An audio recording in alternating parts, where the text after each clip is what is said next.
Welcome to the Undignified podcast, where we talk about worship, the church, and everything else. My name is Patrick. Let's get into it.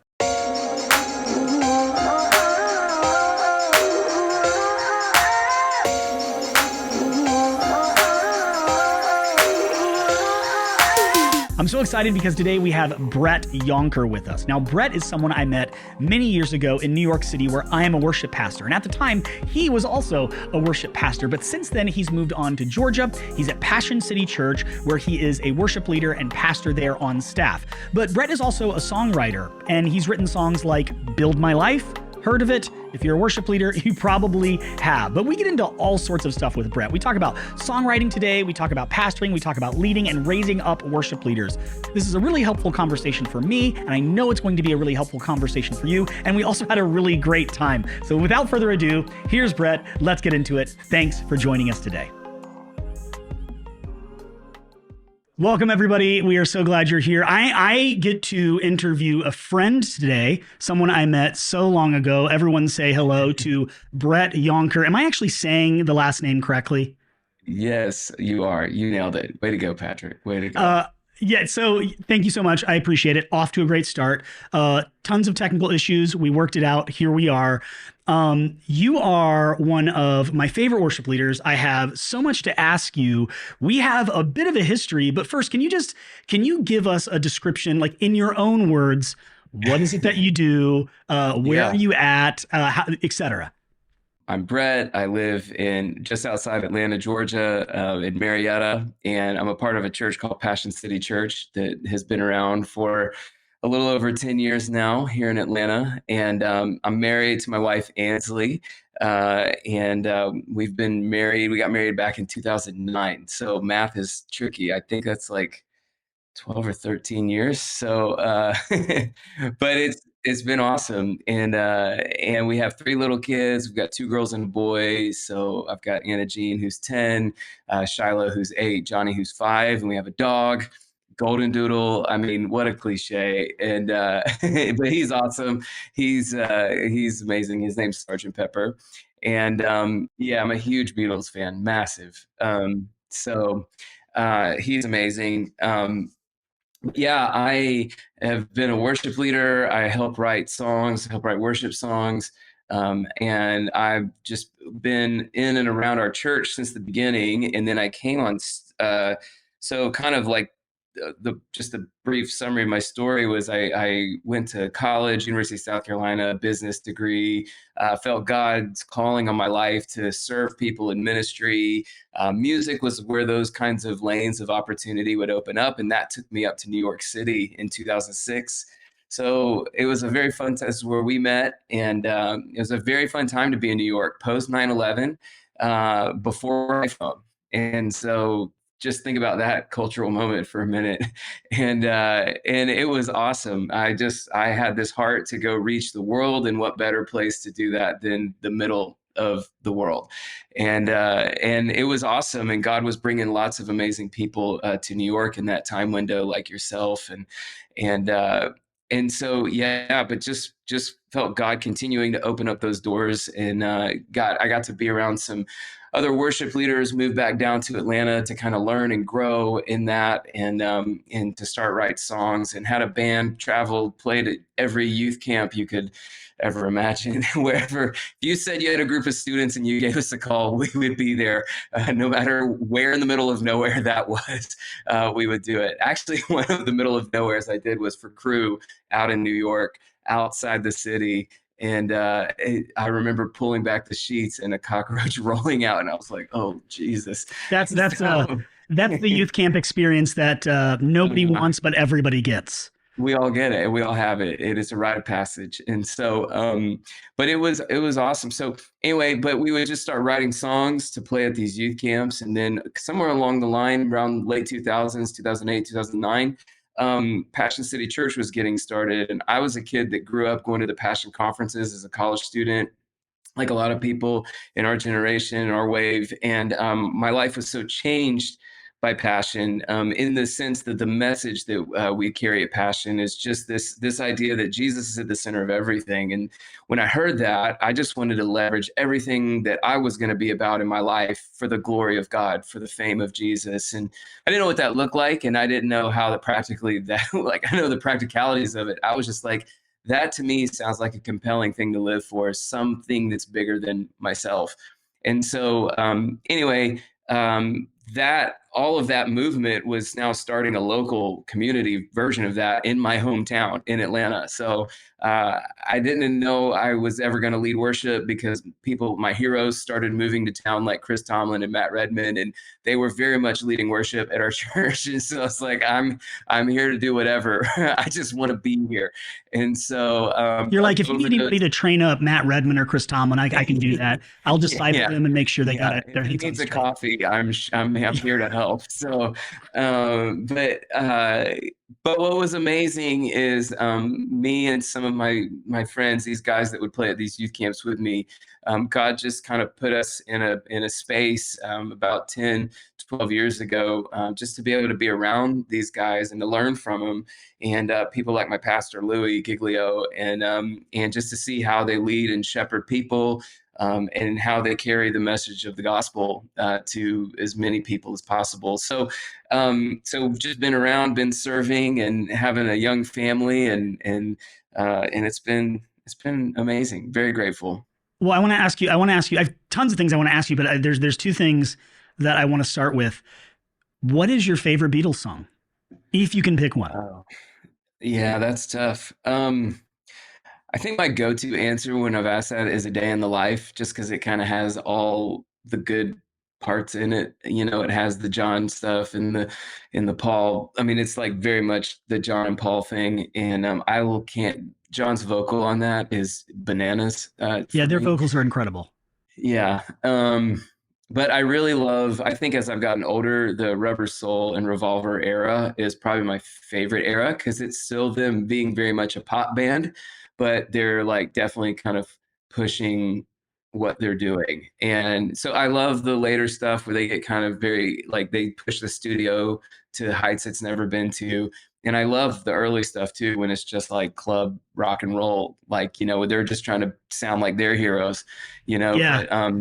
but I don't know. I mean, that was what was fun about watching Get Back. It's especially just, I mean, it really felt like being at a band rehearsal, and it was kind of encouraging to see moments where the Beatles kind of sucked a little bit, where you're like, right, where they're working it out.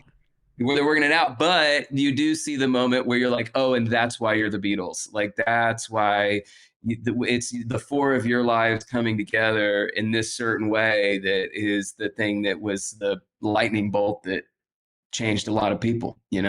Now, my second question for you is, so you said, like, the guys from our generation, the folks from our generation, we grew up, Passion, like one-day conferences, things like that. Yeah. What is your what is it like? What are some of your favorite, like, deep tracks, old school tracks from Passion?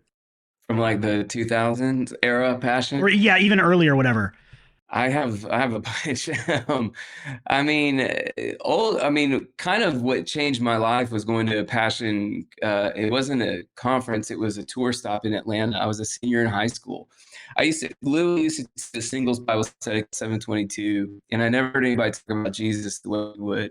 It was this, and when I say that, it's like when he would speak and preach, I just had this sense of like, oh, I feel like he has been with God, and now he's sharing what he got from God, as he opens up the Bible and teaches and preaches, and the worship. And again, I think if you are in your 30s, you do remember a time when, like, worship wasn't bands, it wasn't guitars. I mean, it wasn't even like an acoustic and piano. Like, it was vocal teams and, yep, Maranatha, yeah, exactly. Which is fine. It's great. I mean, honestly, in some ways we've swung back to it, just without the colored windscreen. But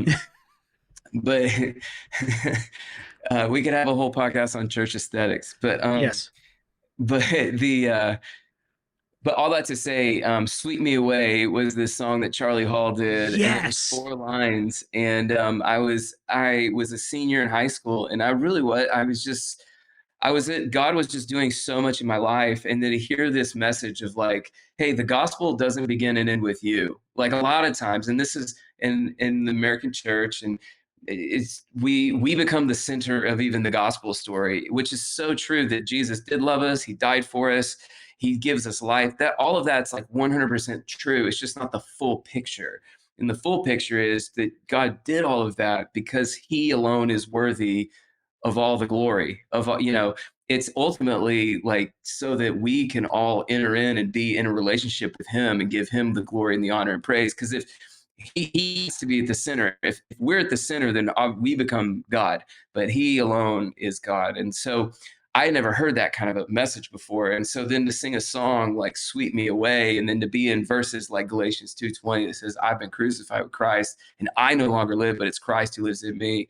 And this whole thing of like Jesus really being at the center, that was a song, and that was a moment for me really, Yes. at that conference or at that night, that I never experienced the presence of God like I did in that moment in that song. But I mean, I think like old school Tomlin songs like "Kindness," obviously "How Great Is Yes. Our God," "Holy is the Lord." I remember going to One Day in 2000 and singing "Holy is the Lord," those lines out of Isaiah 6. And obviously Crowder, the whole A Collision moment, obviously we still kind of, me and my buddies, we'll talk about how awesome that record is. But I'm Redman. I mean, all those songs from "Heart of Worship" to "You Never Let Go," "Blessed Be the Name," Charlie Hall, "Give Us Clean Hands." So yeah, I mean, it's what made me. That's So that's yeah. that's so true. And it's so funny. Like I forgot about "Sweep Me Away," and when I didn't even plan on like I didn't even I think to ask you this until we got on the call together. But I was even looking at the track list, and I was like, I'm asking Brett, what songs do I? I will never forget. Which one is it? "Every Move I Make." Any song that actually, for me, as a high school, in high school, I and still am huge Metallica fan.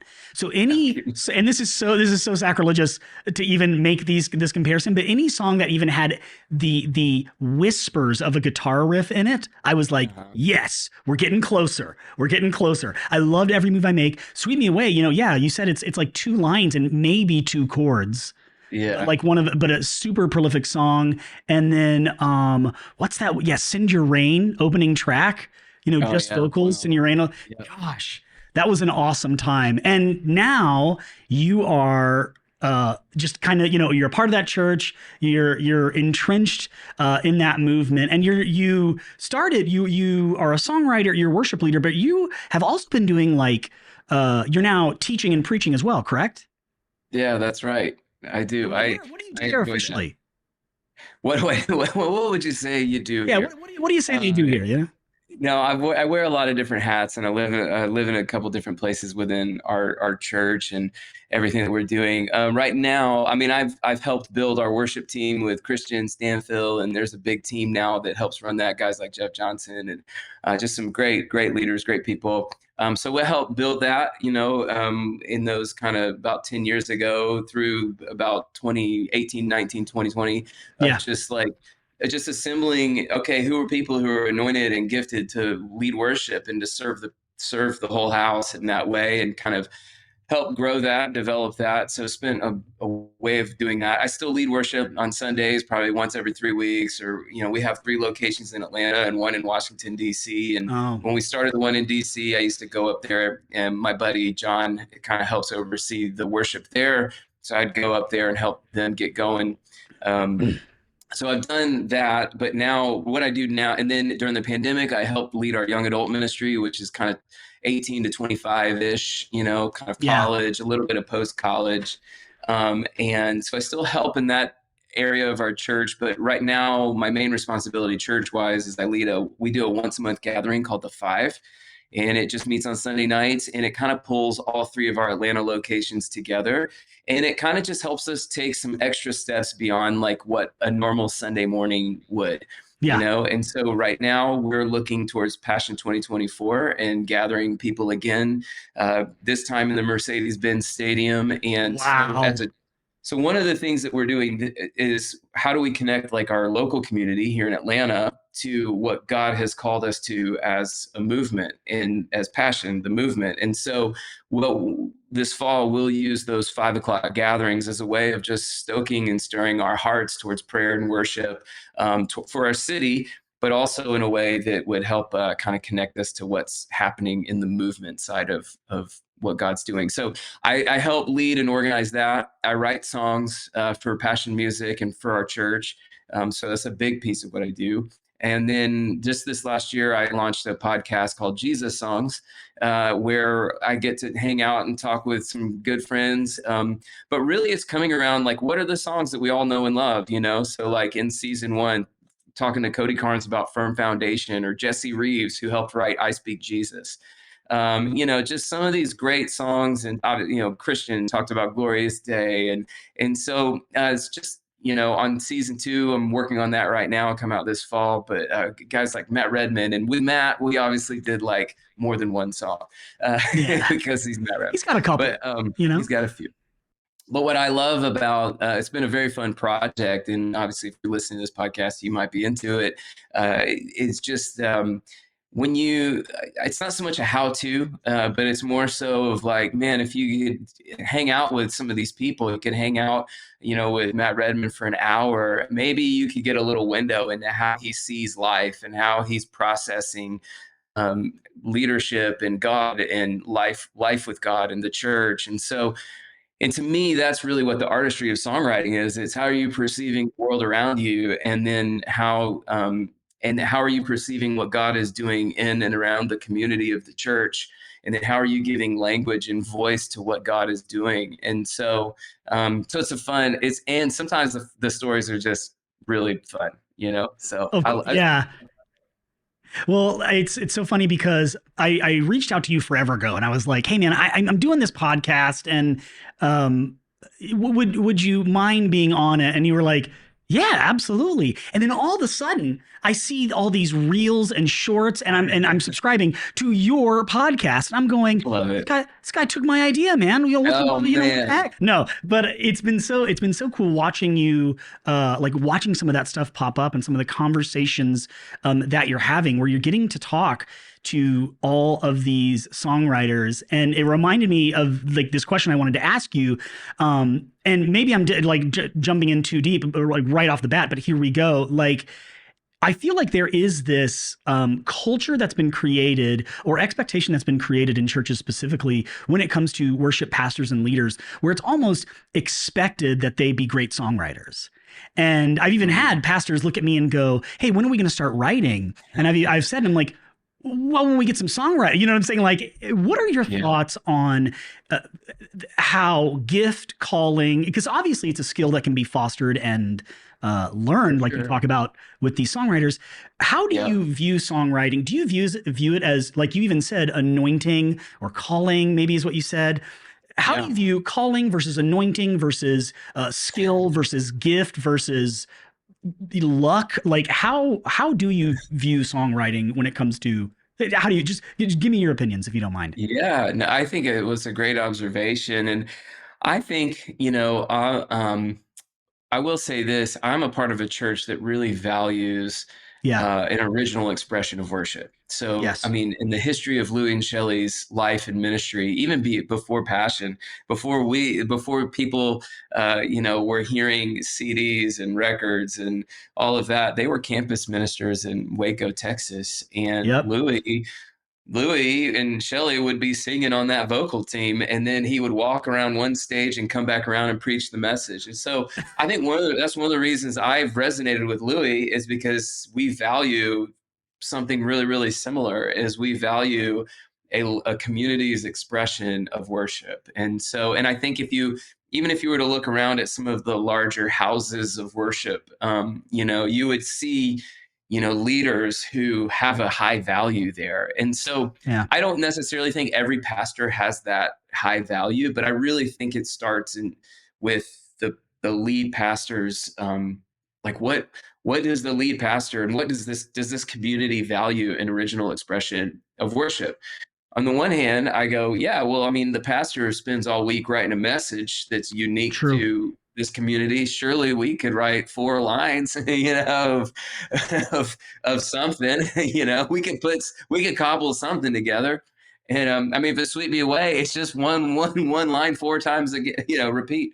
Um, but but I also don't think that that's the role of every, I think from a songwriting standpoint, for me, it's just something that like I'm going to write songs whether or not people care or they don't, Oh, interesting.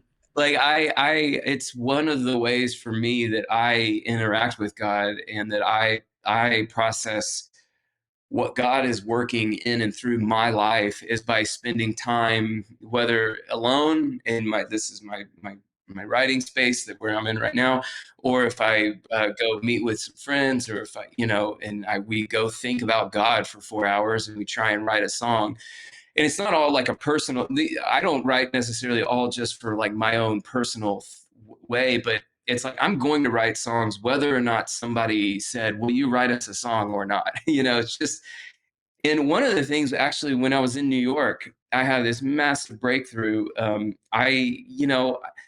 I think I've always been drawn to music that carried a message. Again, just the Beatles, the music of the '60s and the '70s. Just, I mean, even growing up in the '90s, just music that carried music and a movement always kind of go hand in hand. Yeah. When something's happening socially, there's usually music that goes along with it.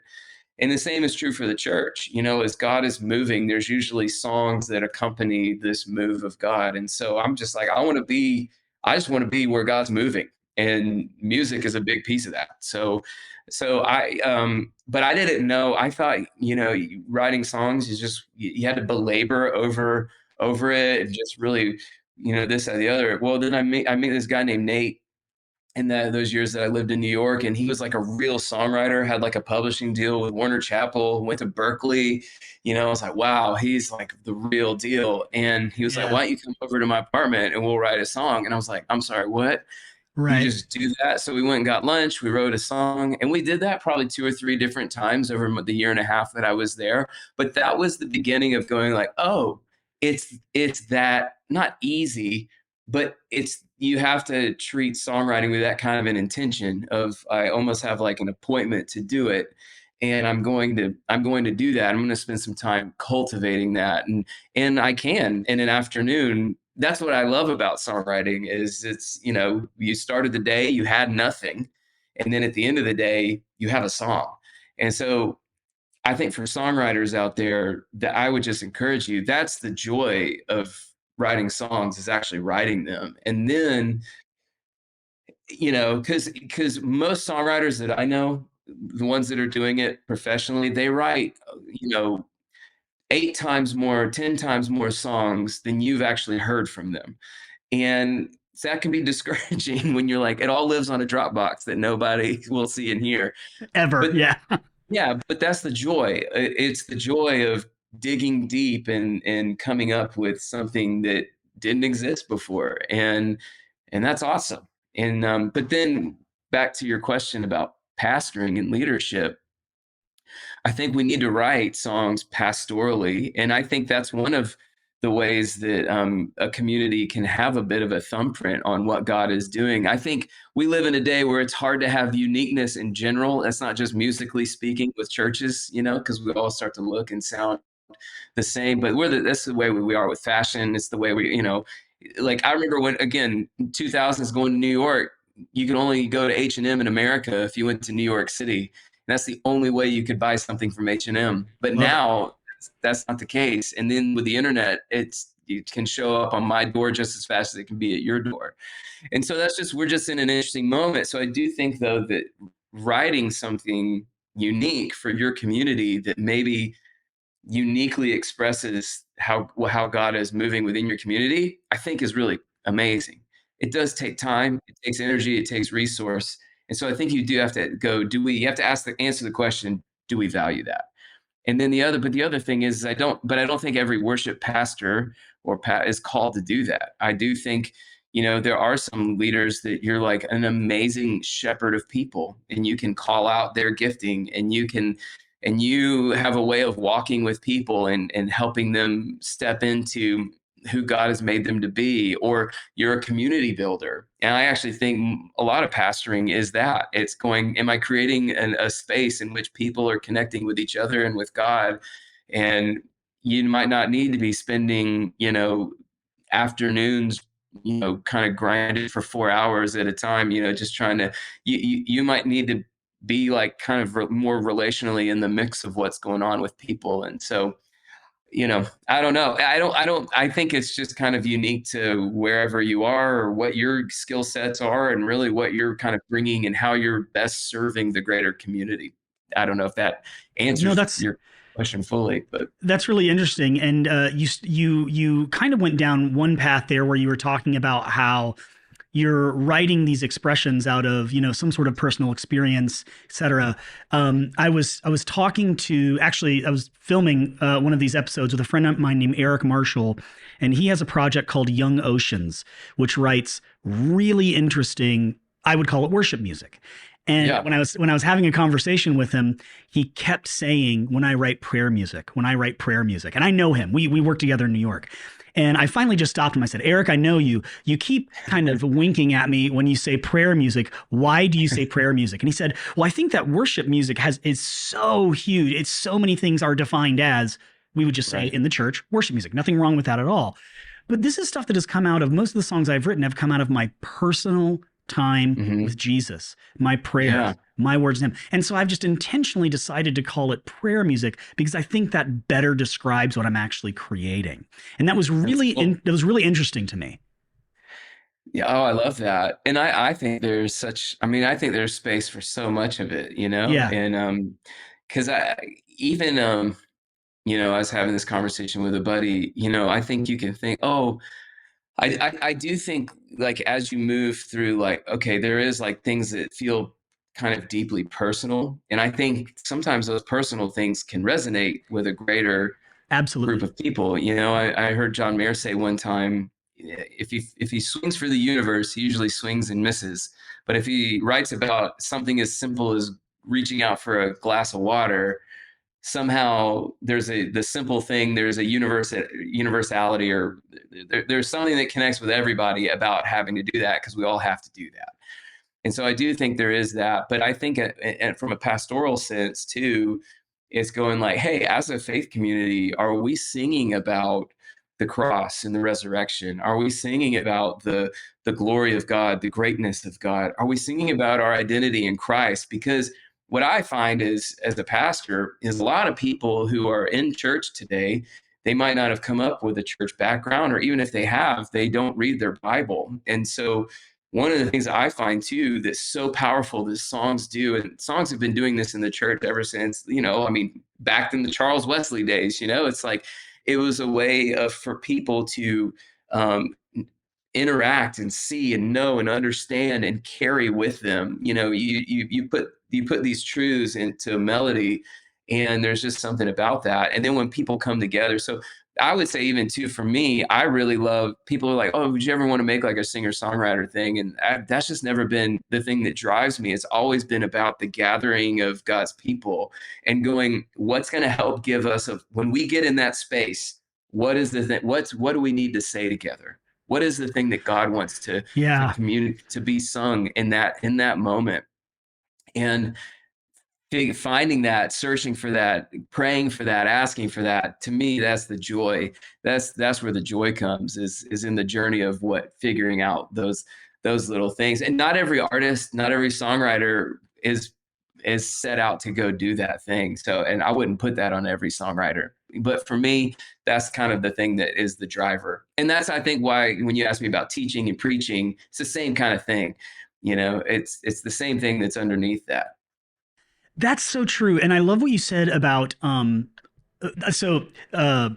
I could phrase it in my own words, like a holistic worship set. Yeah. I love whenever one of my passions is discipling worship leaders, actually raising up, because I'm not going to be here forever. And whatever I've learned, whatever's in this tiny brain up here, I'm just trying to give it away. Not that it's the best, it's just something that I have a lot of experience with.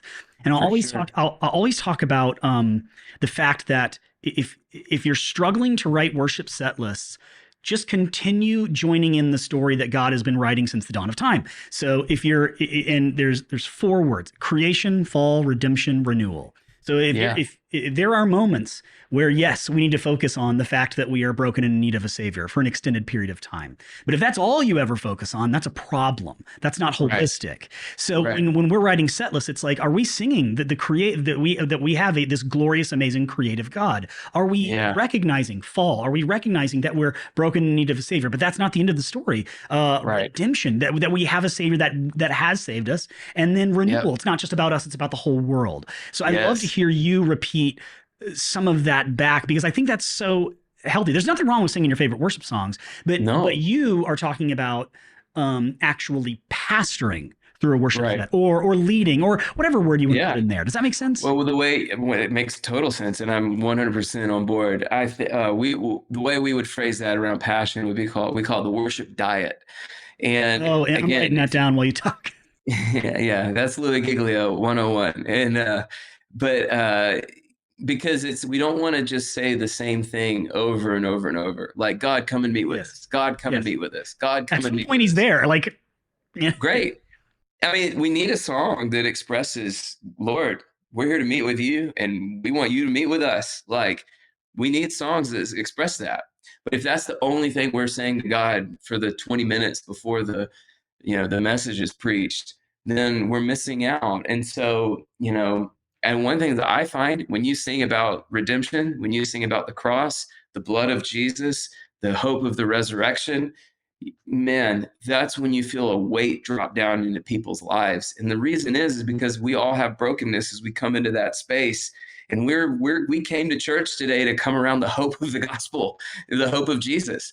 And so we need those songs, but we also need them about our identity. We need devotional songs though, because you don't want to just sing story songs or songs about God or about what he's done. yeah, You want to sing songs to him, and we want to those prayerful devotional songs. That would be another little space. And then I think those songs of songs of war or songs of surrender. And yeah, yeah, I think it's just going like, hey, looking at what are the songs that we sing at our church, and somehow do we have, like what you're saying, a holistic diet of songs? Does this kind of express the life of a believer in Jesus and the things that we need to be? Because sometimes I find that if you're always just singing about spiritual warfare or you're always just going after it like that, but sometimes if you were to just if you were to just exalt Jesus, like if you were just to sing something as simple as, when you sing the chorus of Agnus Dei and you're struggling with anxiety and depression, but you're in a room of people, the faith of the people get elevated as you're singing, Holy, holy, worthy is the Lamb, and you're getting vision of God seated on a throne in all of eternity.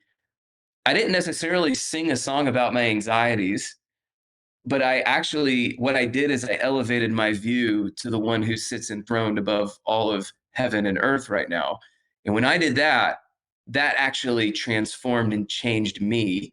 And it helped me with the thing I struggled with, you know? that is so true. And so sometimes it's not being right on the nose about the things that but it's going like, man, if we don't ever have songs that lift people's eyes up out and beyond this world into the eternal things of God, we're not helping them see and know Jesus for who he is. And so, yeah. That's so Anyway, true. just some thoughts.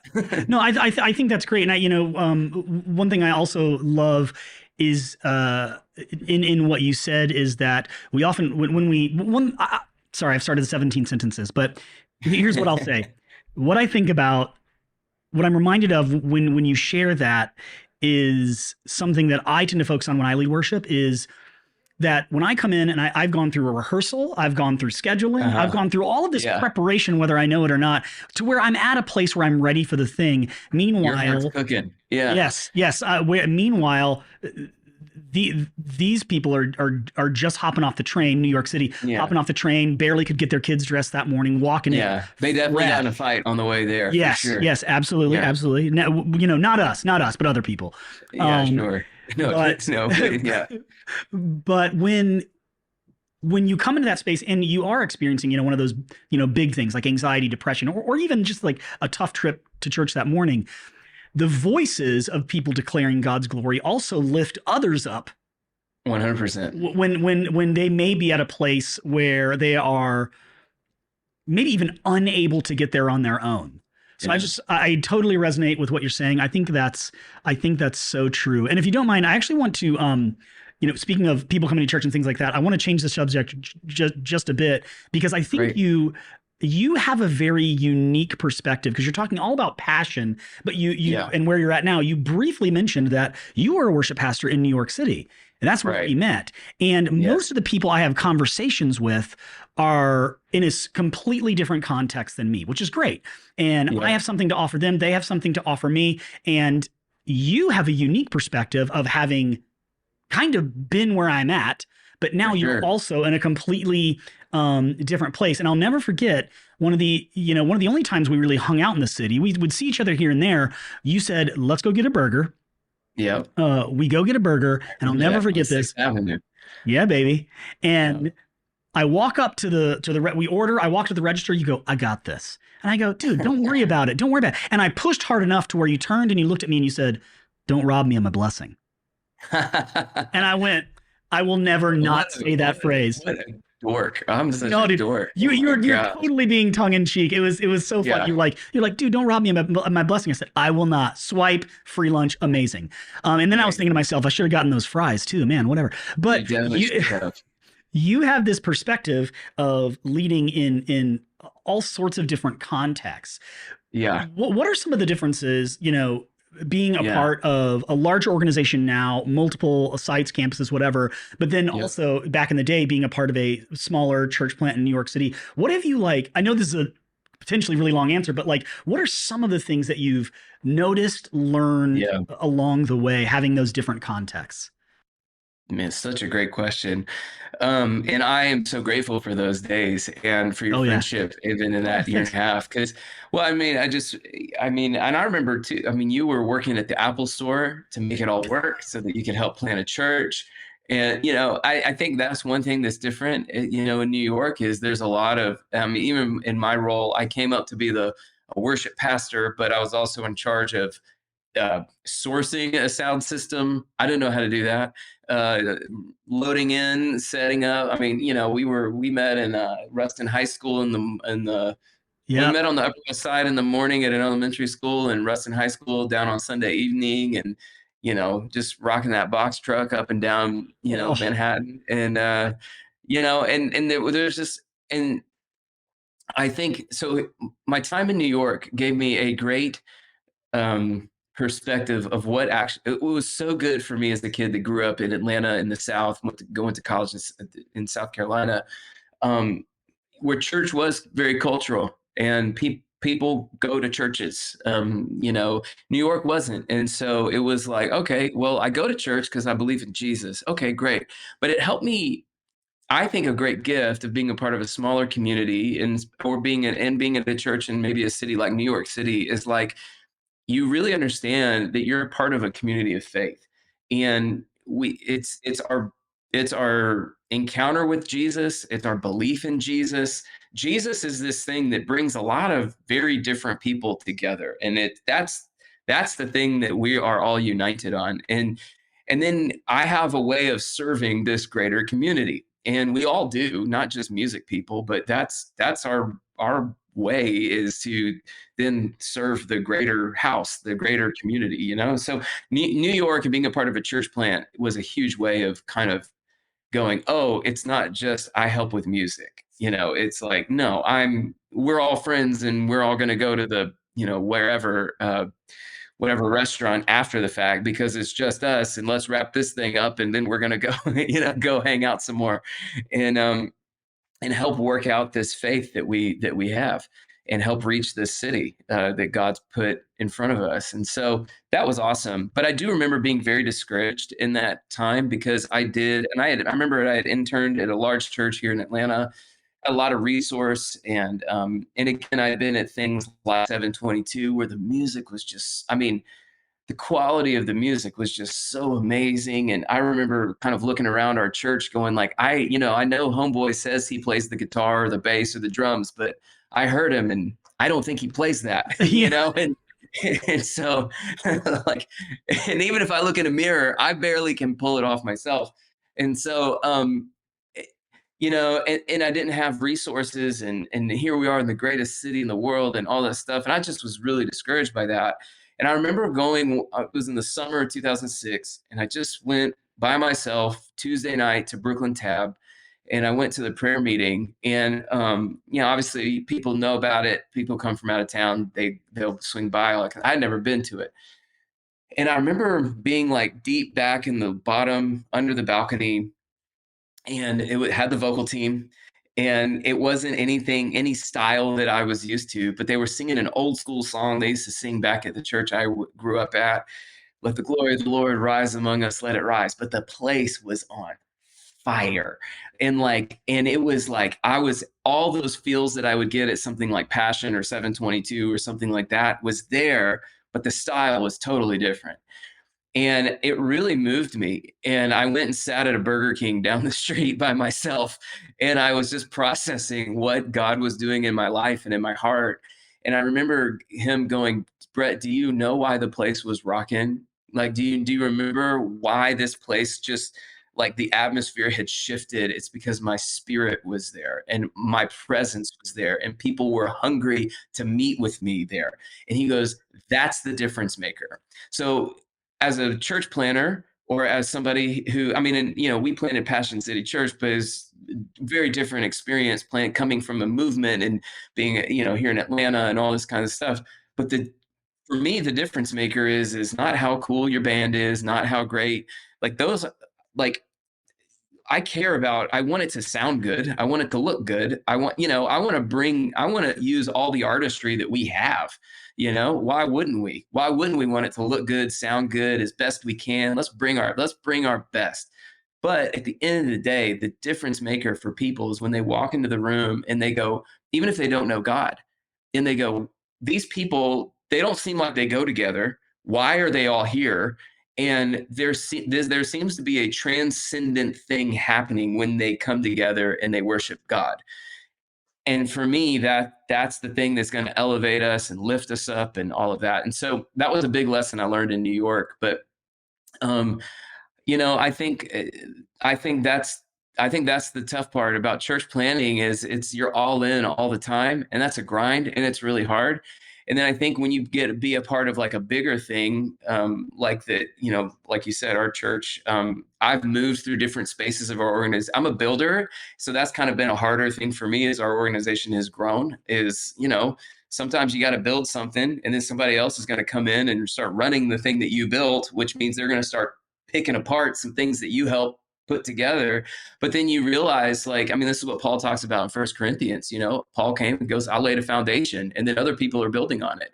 And that's just what we do, this isn't about us or our little world or space or silo that we've kind of lived and exist in, but we're doing what we can to put our hands to so that more people can know Jesus. So I love everything you said, but my favorite part was when you talked about driving the box truck through Manhattan, man, because listen, I think in the worship world is not large. Right. It's easy to run into some of the same people. It is very difficult to find the guy who has driven the audio gear through Manhattan. I was that guy. Yeah. So if we can just take if we could just take a moment of silence and just lay hands on each other and just thank God that we made it through that. So we would, Saturday evening, I would go rent a truck from U-Haul, a 17-foot truck, or a 14-foot truck. It doesn't matter. Park it in Chelsea. Yep. Sunday morning at like 6 a.m. go, because U-Haul wasn't open on Sunday. No one broke into it that night. Hoping no, the gear wasn't in it yet. Okay. Go in Chelsea. I would drive it around to St. Paul's Church. Our gear was in it, like a stone step down basement.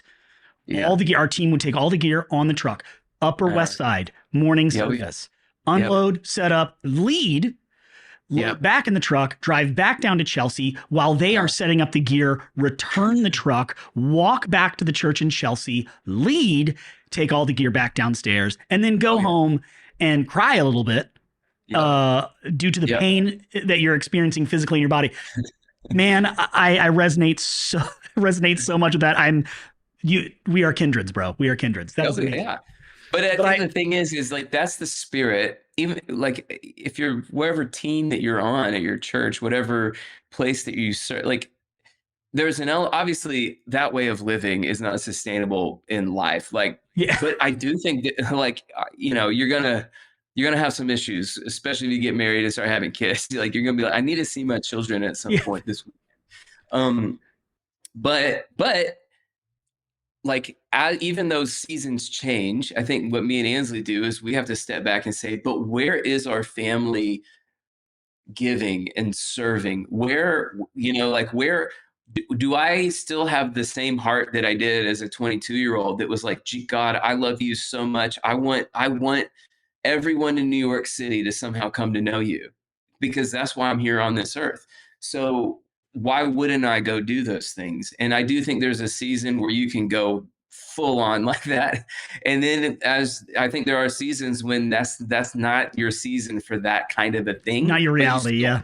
but you still have to go, but where am I giving, serving, stretching for the sake of the gospel? And that's going to look different in different seasons of your life. At least that's what I'm finding out. Yeah,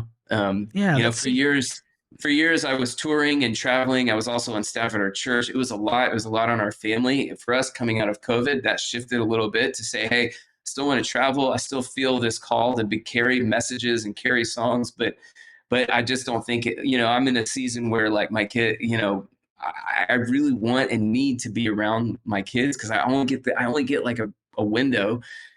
And so those are just some of the conversations that we have in our house of going oh like, yeah. okay, and so that changes some things, but at the same time, I still feel this sense of calling for me, for Ansley, for our family to give and to live and to serve so that people can know God.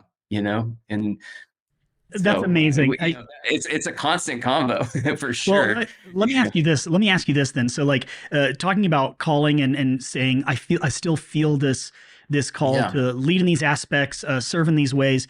You've been in the game for a long time, and I love to ask on this podcast. I love to ask just about everybody this. You are, in a pastoral role in your church. So am I. Um, Put yourself in a position like, let's pretend you were hiring a worship leader. You've done the New York thing, you've done the passion thing, you've done the multiple site thing, you've done the drive the truck thing, you've led with all these different people, had all these different experiences. What are some things that you would look for in someone that was like applying for some role in, Brett's First Baptist Brett Church to be a worship leader? What are some of the things that you would look for, given the experiences that you've had? Yeah. I would look for somebody who's very hungry to know God and just loves God a lot. And I know that sounds overly simplistic, but I think there's so much, even just different than again when you and I met, however many years ago, back in the mid 2000s, where there's so much resource to tell you how to do stuff, and even as a way of getting your things out there, like it's just there's a lot of that. And but I would just go like, man, who is the guy that's just so, in my season in New York, like I was reading guys like A.W. Tozer, and it was blowing my mind to read Knowledge of the Holy, because I was like, can you believe how amazing God is? Like for me, it was like, I just want to be around people who are in awe of God. I think it's gonna be hard for you to be a worship leader if you don't get into places that you are in awe of Him.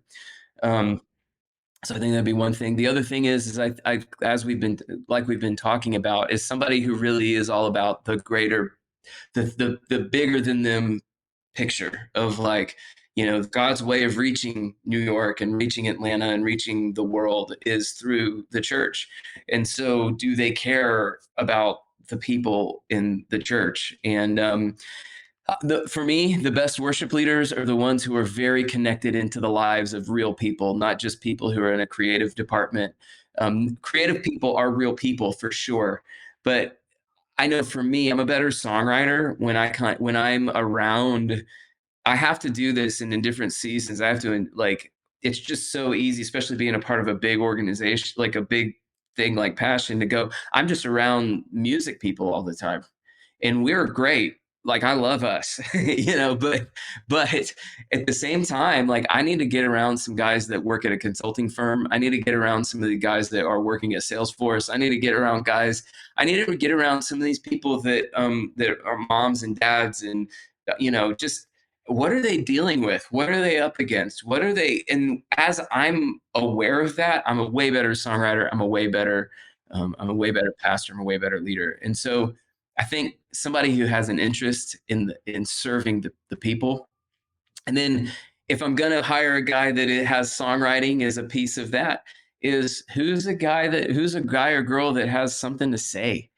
I think that's the thing. It's like, I love that. It's going like, is there something, is God developing something inside of you that, and you don't know that. You don't know that. I didn't know that in New York, and even now I'm still figuring that out, I feel like. But I think if I go and look through the songs that I've written, a lot of different songs, but the ones that have tended to resonate with people are these, like, where is like faith, trust, surrender to God, like where that thing of like, can I actually believe that God really loves me? Can I really leverage that? Can I really go all in on that truth about God?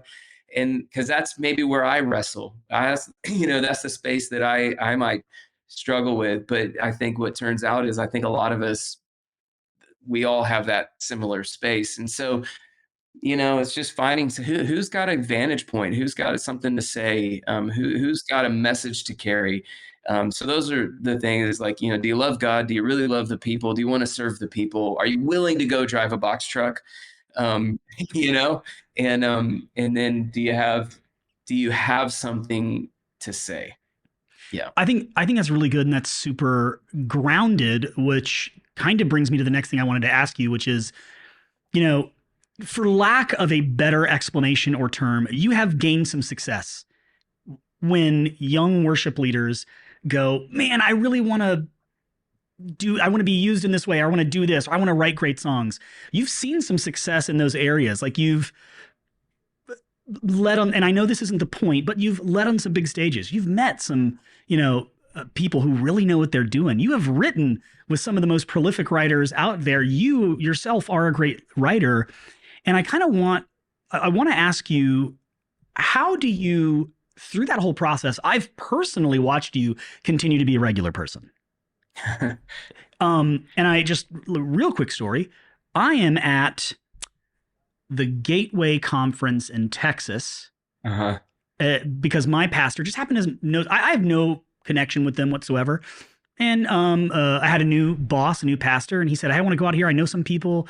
Great time." And all of a sudden I find myself, there's Brett up there leading worship, this guy that I used to know in New York. And I pick up my phone. I had your number still. And you're sitting, huge church, you're sitting 50 rows in front of me, and I can see, the back of your head. And I text you, you look down at your phone and you're like, "What's up, Patrick? Meet me right after this. Let's talk." And I was just like, "Oh, that's so, no Brett show, no big dog in me or anything like that." So can you please just talk a little bit about how have you and your family, how have you just remained, as you've grown in, again, for lack of a better term, a career, how have you remained grounded and how have you remained regular? What are you doing and what are you not doing that's allowed you to stay close to your family, close to Jesus, and not become something you don't want to be? Oh man. Well, thank you. And I mean, but to be clear for people listening, I definitely wrestle with pride, and like Yeah. all the things for sure. I mean, I think that is just the heart that especially being a part of something like Passion. There's a lot of us being in that space, and so you do, but I think that's what it's, being a part of a church community is a great thing. And I think some of the thing that, again, I just go back to that, especially if people are listening, and if your whole world is kind of built in this, like, the way I would say it is, if you're all of your interaction with a church is you're planning sinner requests of, like, that will mess with you. I think, like, I really think that will mess with you to say, did I get the request? Do they want me for my gift? And if your gift is the only thing tethering you to the community of faith, you're gonna it's gonna jack with you, because you will rise and fall on whether or not you are the flavor of the month, or like, and sometimes you are, and sometimes you are the thing you are. God is gonna use you to bring the word or bring the message or bring the song, and then sometimes you're not. And so, it's like, if it's all about, like, your gift, the thing that tethers you, then you've got to have something more than that, which, again, that's our faith in Jesus, is the thing that tethers us to this community. And so, being a part of that, I think, for me, it is in my family, and it's my wife.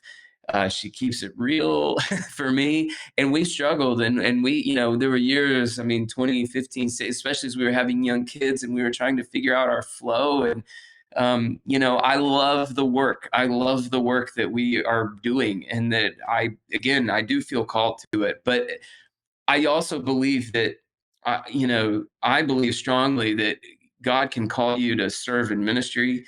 He calls you to, if you're married, you're called to serve and lead your family. And if you're called to be if you're a dad or a mom, like, I'm called to raise. There's three people that the only person that's playing a role of dad is me.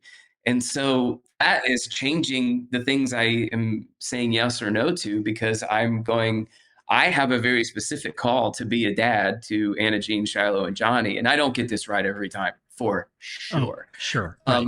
But just, I don't want to put on the fact that I do, but it is important to me but I do believe that there's a cross section of these things that God has allowed me to be a part of, these spaces that He's allowed me to be in, and there's a cross section between my gifting, my wife's gifting, my kids, where they are, what they need, the season that we're in. And that's where I think those are those things where, and again, I'm not out here trying to be like, I'm not out here. We're not trying to be name whatever pop star. Like, that's not the end goal. My goal is to write songs so that the church can sing, and that we can sing, that we can have a song to sing. And so, and now, I like to be known. I want to be known for doing those things. So that's the internal struggle. But it's constantly, to answer your question, it's constantly putting that big picture of the glory of God. Am I really living and leveraging it all for something that's greater than myself? And if I am, and the things that help me do that are my family, it is making sure that, I mean, I think the older that you get too, you got to work at having friends. Have you seen that meme that's like, no one's talking about the miracle that Jesus had 12 friends in his 30s? It's like, you have to work at being a friend, So like, good. and I think even after the last 3 years and the isolation that has crept in culturally, like, you just have, like, the false sense of security, the false sense of friendship that we have online, like, I think if you have some friends and you have a family and you have a church community, those are the things that are going to keep you aware of the big idea and your place in the big idea. Yeah. That's really good. That is really good. Wow. Thank you so much for sharing that. I really appreciate it. So just before we go, I wanted to ask you two things really quick. And you may not be allowed to answer these questions, but um, you've been able to, like we've already mentioned, you've been able to lead all of these different places. Do you have just any, like, worship leading horror stories in your journey from New York to Atlanta, all the different positions you've had at Passion City, like, just something that stands out that you're like, this moment, I thought it all was going to end for me?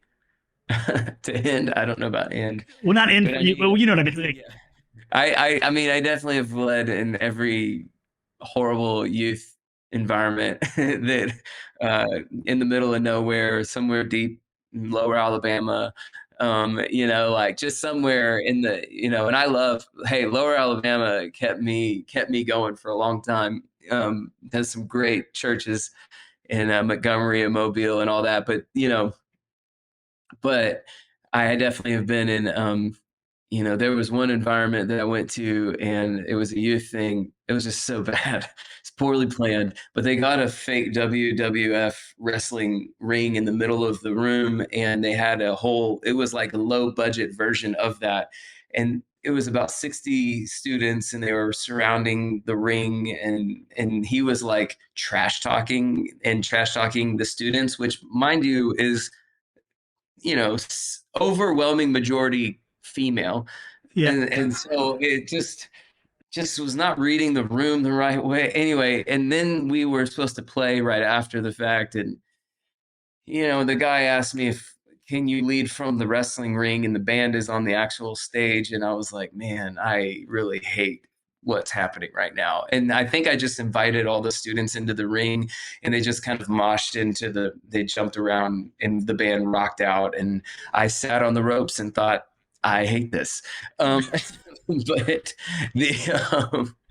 so there was stuff like that. And I've been in a few versions of that, but yeah, nothing that, or you're up there and the speaker's just out and you've got to follow some speaker that you're like, where are we going right now? Yeah. But I haven't been in that space in a long time, thankfully. So as soon as we hang up here, I'm going to be Googling until I find some photo somewhere. There's no photo. There's no way it's not on. There's got to be something. The internet doesn't disappear; it's always there. Yeah. Somebody had. This was. No, I'm saying somebody had a Polaroid that they've scanned. they've sent it to a friend. Remember this day? I'm gonna find it. That's amazing. And then my second question is, out of all the people you mentioned that you've been able to lead with, I mean, what is it? So actually, let me ask this: what is it like to lead alongside these great writers that you yourself are a great writer? What is it like to lead alongside? I remember getting on a plane once, and I just so happened to actually it was coming back from that very conference, the Gateway Conference. Yeah. For some reason, he wasn't even there, but I saw Matt Redman getting on a plane. First thought was he's shorter than I thought, and then my second thought was I just went up and put my hand on his shoulder and said, and I'm a short guy, and I put my hand on his shoulder and I said, dude, thanks for like your years of ministry. Like you just really blessed me. And he said, thanks. And he said, you're a worship leader. I said, yeah. And he said, okay, man, be blessed. And we just got on the same plane and, went wherever we were going. But what is it, I would consider him a hero of mine. What is it like to lead with some of these heroes that have gone before you and that you now get to lead with, et cetera? Yeah. I mean, just amazing. I mean, obviously some of these people are just so incredibly gifted. I mean, Matt is one of them. I mean, from a writing and even a worship, just his way of leading people. Guys like Chris Tomlin and Matt Redman, they just have such a way of putting their arms around so many people when they lead, and they bring everybody with them. They're not alienating. I mean, Phil Wickham, I'd put him in that same category of just that ability to basically hug the whole room and of people and just say, come on, let's move towards Jesus together. Brooke Lidgertwood is a force, and she's obviously an amazing songwriter, but her ability to find just these different gears. I mean, we do a conference at Passion called Lift, and she was at this last one. It's for creatives, church creatives, and really great gathering of people. So obviously, this is a very fun environment to lead worship in. The singing is like, this world. It's like it's just everybody's singing all the harms, and it's just great. And but we had this night where we had our team had we were on just a couple acoustics and a bunch of vocalists sitting on some sofas and chairs, kind of more of like a living room setting, and it was so great, just flowing and just kind of moving in and out of different movements and songs. And it was great. Then Louis preached. And then after the fact, Brooke joined us and the band kind of also joined us. It was so amazing. I mean, just God had been moving and working. And she just, I mean, how loud it got in there and how the the all out. I mean, that's what I love about singing is like you have to be full on when you do it. You have to engage your total personhood, and she just has a way of calling that out of people. So yeah, I mean, but I love everybody. It's the same thing with writing with them or leading with them. Is I love kind of seeing, leading with Christian for so many years. Christian has such a way of really feeling where people are and how to make them. He makes everybody feel comfortable. It like he everybody's defenses just seem to come down, and Crowder, getting to watch him night after night. We were right before COVID, we were on Winter Jam with him, this big tour, and it's a bit of like a fair festival kind of environment. But Crowder, for the first few minutes of his set, is just this. His band is so good. I mean, that's why I love. Again, with music, you just have all these tools that you have to help move people and reach out and touch people's hearts. And anyway, but you can't take your eyes off him and his band. They're just so amazing. But then he like turns this corner and he brings it all into like a moment, and he sings How He Loves, and then God Really Loves Us, this other song that he has that's just so, I mean, and you just feel God's closeness in the space with people, and then he blows it up huge again. And so just watching people, just the way people bring, I don't know. It's just, I just love seeing like, well, what makes this leader tick, or what makes this songwriter, like where do they kind of tend to go and move? And, watching Carrie and Cody lead worship is so fun because they're just sensitivity to the Lord. And I've watched them even at Passion in an environment that is big and has a lot of production to it. They just make it feel very easy, and they're just able to take steps that seem like the right steps for the moment, Yeah, And it feels like you like never stop learning. Oh yeah, it's awesome. That's incredible. So, yeah, that's incredible, but man. I'm that way even with like our younger worship leaders at Passion City, because they're built and they've got their own little thing, and I'm like, oh, that's amazing. Landon, he's like this, and Jathan, and I mean, you guys don't know Landon or Jathan, but like, but it's just always fun to kind of go like, oh, that's kind of like your thumbprint about how you do it. That's pretty incredible. Cool. Yeah. Well, man, I don't want to take too much of your time. I'm so thankful for this chat, because there's just so like many little nuggets of wisdom, and I mean beyond now I'm going to put a wrestling ring in the middle of our church space. Can't wait for that. But there's so many little nuggets of wisdom, but I don't want to leave without you being able to tell us, or like the 1 dozen people that listen to this podcast. Yes. I want them to know where can they follow you? Where can they listen to your podcast? Like, please plug all of your stuff where people can follow you to find you. Totally. I mean, Brett Younker on socials, all the things. And then, Jesus Songs, wherever you listen to podcasts, just type in Jesus Songs. It is what it is, and then, if I don't know when you ever listening to this, but if you are listening to this and you're in the 18 to 25-year-old window, please come and join us at Passion 2024 in Mercedes-Benz. I think about, it's a pretty powerful moment when you think about being an NYU student and having this, you love Jesus, but you might feel as if like you're one of the few believers within your circle at school. And then to come to a moment like Passion and to stand, and every time it blows my mind. And you see 50,000+ of you, and you realize, oh wow, I really am part of something that's much bigger than myself, and I'm really not alone. Like I might feel alone at what campus I'm on, or all of that, but it really is a special moment. So if you're in New York or wherever you are, you should make the trip to Atlanta and come. Passion Music, all those great things. You can find. Yeah, you guys, everyone knows how to Google. They can figure it out. So they do. Good. That is awesome. Thank you so much, man. I really appreciate your time, and just so thankful for your heart and how you've just continued to lead so well for so many years, and for taking some time to spend with us today.